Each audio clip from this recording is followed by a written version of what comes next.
अरे मित्रों, नमस्कार, जय हिंद। स्वागत है आप सभी का उड़ान मास्टर अकेडमी में। आज का वीडियो आपके लिए बहुत ही महत्वपूर्ण होने जा रहा है। और एक कहावत तो आपने सुनी ही होगी कि आसमान से गिरे और खजूर पे अटक गए। यानी कि ऐसा लग रहा था कि अब सब कुछ अच्छा होने वाला है, लेकिन फिर उसी समय ऐसा होता है कि कुछ भी अच्छा नहीं होता, सब कुछ बदल जाता है। हम बात करेंगे आपके रिजल्ट को लेकर, हम बात करेंगे आपके पीआरटी रिजल्ट को लेकर, जिस पर पूरी तरीके से संकट आ गया है। और अब आखिर सरकार चाहती क्या है, हम सब कुछ आपको बताएंगे। पूरा वीडियो देख लेना तो आपका कोई डाउट नहीं रह जाएगा। जो मैंने यहाँ पे लिखा है उस पर भी चर्चा करेंगे। कुछ भी आपका डाउट रह जाए तो कमेंट करिएगा। आपने शायद गौर भी किया होगा, जो हमारा पिछला वीडियो था उसको लगभग 62,000 प्लस बच्चों ने देखा। उस पर जितने भी कमेंट आए हैं मैंने लगभग सबका रिप्लाई किया है। क्योंकि देखिए, जब आपके मन में कोई शंका होती है तभी तो आप उसका समाधान करना चाहते हैं, तभी आप कमेंट करते हैं। और आपके कमेंट करने से फ़ायदा ये होता है कि शायद आपकी जो प्रॉब्लम हो किसी और की भी प्रॉब्लम हो, तो जैसे कोई मान लिया बाद में वीडियो देखता है तो उसकी भी शंका का वहीं पर समाधान हो जाता है। और मैं चाहता हूं कि आपके मन में कोई भी शंका ना रह जाए, तो चैनल को सब्सक्राइब जरूर कर लेना। हम आपकी ज्वाइनिंग तक लगातार आपसे मिलते रहेंगे, आपको हर अपडेट देते रहेंगे। और आप हमारा टेलीग्राम भी ज्वाइन कर सकते हैं, वहाँ पर भी हम चीज़ें बता देते हैं। बाकी इंस्टाग्राम पे तो हम ज़्यादा एक्टिव नहीं रहते हैं, लेकिन आप कमेंट कर देना हमको, कोई भी आपका डाउट हो मैं आपको ज़रूर उसको कहते हैं ना कि मैं रिप्लाई देने की पूरी कोशिश करता हूँ कि जल्द से जल्द करूँ, लेकिन थोड़ा लेट भी हो जाए लेकिन मैं करूँगा। आइए बात करते हैं आपके इसको लेकर। चैनल को सब्सक्राइब और वीडियो को लाइक जरूर कर देना, बस इतना जरूर आपसे गुजारिश है, ठीक है। मैं आपको प्रूफ के साथ कुछ चीज़ें दिखाना चाहता हूँ कि यहाँ पर देखिएगा। आप सभी जानते हैं कि 9 अक्टूबर को आपकी एसएलपी की सुनवाई हुई थी, ठीक है, जिसको लेकर बिहार सरकार ने उसे वापस कर लिया था। अब यहाँ पर आपको देखना है, ये कल का पेपर का कटिंग है कि नई याचिका के लिए 13 की सुनवाई का इंतजार कर रहा है शिक्षा विभाग। ये सारे का सारा दारोमदार आप ये भी जान देखेंगे कि आखिर बिहार सरकार चाहती क्या है। कक्षा 1 से 5 तक की शिक्षक नियुक्ति में बीएड डिग्री धारकों को मान्य करने के संदर्भ में राज्य सरकार नए सिरे से याचिका दाखिल करने का औपचारिक निर्णय ले चुकी है। यानी कि वो ये मान के चलिए 100% भर्ती फंसने वाली है आपकी। हालांकि इस संदर्भ में विधि विभाग और शिक्षा विभाग के बीच में उच्च स्तरीय विमर्श जो है वो जारी चल रहे हैं। जानकारों के मुताबिक इस मामले में राज्य सरकार 13 अक्टूबर के आसपास जो बीएड अभ्यर्थियों की याचिका लगाई गई थी, वो आप सभी जानते हैं कि आज है आपकी 12 अक्टूबर और कल उसकी सुनवाई होने वाली है। तो जैसा कुछ इसमें निर्णय होगा उसके बाद में ये कन्फर्म करेंगे कि हम किस प्रकार से नई याचिका कराएंगे, ठीक है। क्योंकि अभ्यर्थियों के केस में भी राज्य सरकार का एक पक्ष है। सूत्रों के मुताबिक शिक्षा विभाग नई याचिका दाखिल करने के लिए पहले से तय आधार को कुछ और मजबूत करना चाहता है। हालांकि कोर्ट का राजस्थान फैसले के दौरान शिक्षक नियुक्ति प्रक्रिया शुरू हो चुकी थी, ये चलिए कोई बात नहीं। लेकिन आप बस यहाँ देखिए, कक्षा 1 से 5 तक की शिक्षक नियुक्ति में बीएड डिग्री धारकों को मान्यता देने का मामला, यानी कि आप ये 100% मान के चलिए कि ये जो रिजल्ट हैं आपके, मैं यहाँ पर कुछ चीज़ें और आपको बता दूँ, यहाँ पर आप थोड़ा और स्पष्ट आप समझ जाएंगे। 15 तक आ सकता है शिक्षक का भर्ती का परिणाम। आप ये तो जानते हैं कि जो अपने बीपीएससी के चेयरमैन थे उनके ट्वीट में आपने देखा ही था कि 10 से 16 अक्टूबर के बीच में आपके रिजल्ट आने थे। अब चूंकि 9 अक्टूबर को आपका एसएलपी की सुनवाई हो चुकी है, 13 अक्टूबर को एक और आपके केस की सुनवाई होनी है। तो यहाँ पर आप देखिएगा, बिहार लोक सेवा आयोग 1,70,000 से अधिक पदों पर प्रारंभिक माध्यमिक और उच्च माध्यमिक शिक्षकों की नियुक्ति के लिए परिणाम 15 अक्टूबर के आसपास जारी करेगा। आयोग के वरीय अधिकारियों के अनुसार रिजल्ट तैयार है, यानी कि बिल्कुल रिजल्ट तैयार है। शिक्षा विभाग से कुछ तकनीकी पहलुओं पर मंतव्य प्राप्त होते ही परिणाम जारी कर दिया जाएगा। प्राथमिक शिक्षक बहाली में बीएड और डीएड अभ्यर्थियों का मामला भी नहीं सलटा है, 13 की सुनवाई में भी नहीं सलटता है, तो प्राथमिक 2 माध्यमिक और उच्च माध्यमिक का परिणाम जारी कर दिया जाएगा। यानी कि आप इतना समझ लीजिए कि आपका 9 से 12, 9 से 10 और 11-12 इनका परिणाम आपका कल के डिसीजन के बाद में जारी कर दिया जाएगा। क्योंकि अभी तक तो जैसे ये था कि सारे परिणाम आपको एक साथ देखने को मिल जाएं, लेकिन अब ऐसा नहीं समझ में आ रहा है। क्योंकि 13 को जैसा कुछ भी सुनवाई होगी, वहाँ पर जैसा भी कोर्ट निर्णय देगा, अगर जो 13 को ही निर्णय आ जाता है तो मुझे नहीं लगता है कि ये रिजल्ट में ज़्यादा डिले करेंगे। लेकिन रिजल्ट में डिले हो सकता है अगर जो बिहार सरकार ने नई याचिका नए सिरे से दाखिल कर दी। यानी कि अब तो यही कहने की बात हो गई ना कि वाकई में अब तो चुनाव को लेकर आप जा रहे हैं। कि हम लोग सोच रहे थे कि जल्द से जल्द नियुक्ति करेंगे तो कम से कम पीआरटी वालों को भी दिवाली तक का मौका मिल जाएगा। लेकिन अगर जो इस तरह की चीज़ें आ रही हैं कि कल सुनवाई ना भी हो पाएगी, तो इनका क्या कहना है कि 13 की सुनवाई में भी अगर जो नहीं मामला सलटता है तो माध्यमिक और उच्च माध्यमिक का परिणाम जारी कर दिया जाएगा।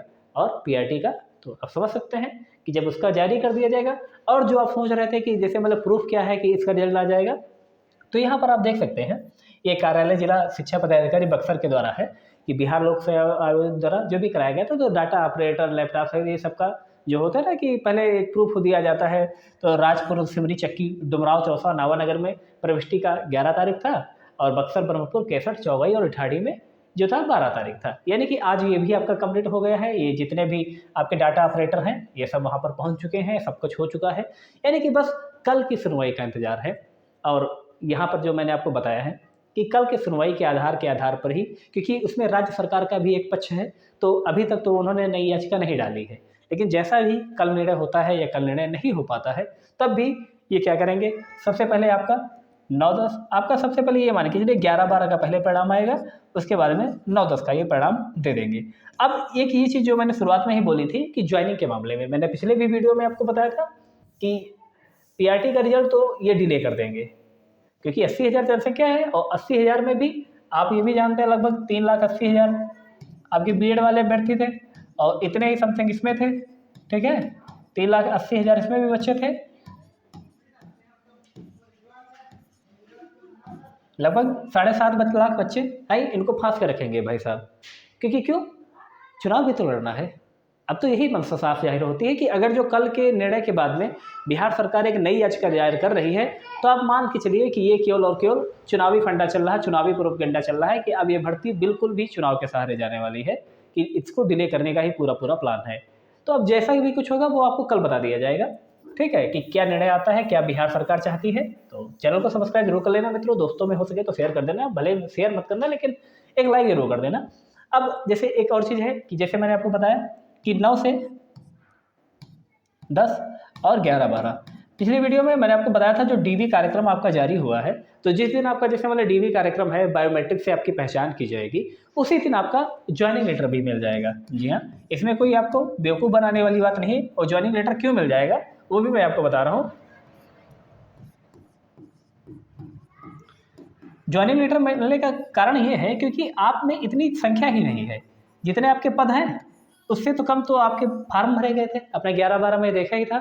9-10 में जैसे मतलब कुछ है तो मतलब एसएसटी वगैरह मैथ साइंस में ज़्यादा संख्या हो सकती है, लेकिन जो स्पेशल सब्जेक्ट हो सकते हैं उसमें तो उसके कट ऑफ के बराबर भी बच्चे मिलना बहुत मुश्किल है। तो इसमें जितने का लोग पास हो जाएगा उन सबको समझ लीजिए नौकरी पक्की है, और नौकरी पक्की है तो ज्वाइनिंग लेटर देने में क्या दिक्कत है।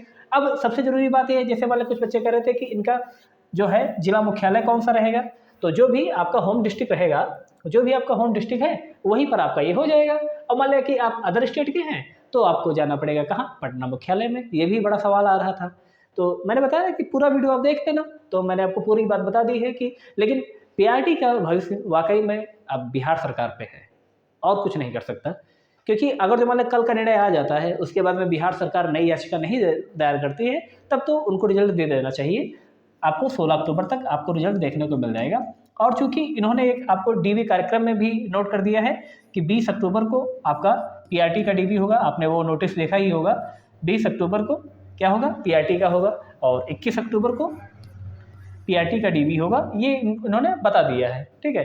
तो अगर जो निर्णय आ जाता है, बिहार सरकार नई याचिका नहीं दायर करती है, तो आपका निर्णय आ सकता है, रिजल्ट आ सकता है और आपका डीवी भी हो सकता है। लेकिन इसके बाद में यहाँ पर जो ये खबर निकल के आ रही है कि एक नई याचिका दायर करेंगे, तब तो वही बात है कि भगवान भरोसे हो जाएगी ये भर्ती का भर्ता बनने वाला है। देखते हैं जैसा कुछ होगा वो हम आपको कल बता देंगे। बाकी जितने भी 9, 10, 11, 12 वाले कैंडिडेट हैं वो मित्र हमारे बिल्कुल तैयार रहें। आप लोगों का डीवी जो कुछ प्रोसेस बचा हुआ है बायोमेट्रिक प्रणाली से पहचान करके आपको तुरंत आपको ज्वाइनिंग दे दी जाएगी। जहाँ तक मेरा मानना यही है, आपको ज्वाइनिंग लेटर साथ में ही मिल जाएगा। डॉक्यूमेंट वगैरह तैयार कर लीजिए। डॉक्यूमेंट के लिए मैंने पर्सनल पिछले वीडियो को आप देख लेना, वहाँ पर मैंने आपको सब कुछ बता दिया है। डॉक्यूमेंट में क्या ले जाना है आपको, वही है कि आप फार्म नहीं आपको लेके जाना है, एडमिट कार्ड लेके जाना है, आपकी जितनी भी शैक्षिक योग्यताएं हैं, ठीक है, आपका एस्टेट वगैरह जो कुछ है वो आप लेके जाना, और आपका कोई आरक्षण का है प्रावधान, आप ईबीसी 2 में आते हैं, ओबीसी में आते हैं, ईडब्ल्यूएस में आते हैं, आपने कोई एज रिलैक्सेशन का डाला हो तो वो सब लेके जाना। तो मतलब शैक्षिक योग्यताओं के बारे में बहुत सारे वीडियो तो आपको यूट्यूब पे मिल जाएंगे, लेकिन मैं सिर्फ वही चीज़ आपको बताता हूँ प्रूफ के साथ जो मैंने यहाँ पर बताई है। बाकी इंतजार करिए कल के निर्णय का, जो कुछ होगा वो आपको बताया जाएगा। और अपना कीमती समय देने के लिए, हमारे इस चैनल को देने के लिए, इस वीडियो को देने के लिए आप सभी मित्रों का धन्यवाद। आप सभी भरोसा करते हैं और इसके लिए मैं आप सभी का तहे दिल से शुक्रिया अदा करता हूँ। बाकी एक और चीज़ है ये कि कोई भी आपका डाउट हो जाए तो आप कमेंट किया करें, हम उसका ज़रूर जवाब देंगे, क्योंकि आपके कमेंट से कई का भला हो जाता है कि जो नहीं पूछना पाते हैं या नहीं पूछ पाते हैं तो उनको भी वहाँ पर जवाब मिल जाते हैं। यहीं पर वीडियो को समाप्त करते हैं। नमस्कार, जय हिंद, राम राम।